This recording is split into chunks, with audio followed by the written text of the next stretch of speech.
Well, the one thing they have in common is the fact that hate is deadly. And I think if we start there, you learn, well, gosh, how can we all understand that. And these are two different manifestations of hatred.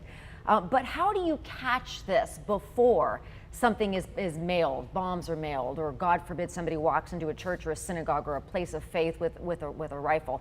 These two men couldn't have been more different offline. The first one, Cesar Sayoc, look, his van was an eyesore of propaganda. He was spewing hatred in the places he lived, saying terrible things. But then look at Robert Bowers. He was the axe murderer next door. How was he described? He kept to himself. He was quiet. He was described as forgettable. How would you like to be described that way? Well, what's Raul like? He's forgettable. Yeah. I mean, he barely made a footprint, but what do these men have in common? When you look online, that is where their digital footprints were very easy to follow. What they stood for, what they thought, what they said, what they were planning in the case of Robert Bowers right before the massacre at the synagogue.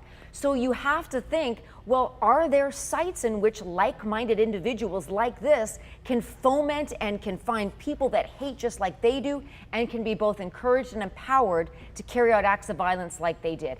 That's the problem, that's the challenge, and that's what social media is trying to combat.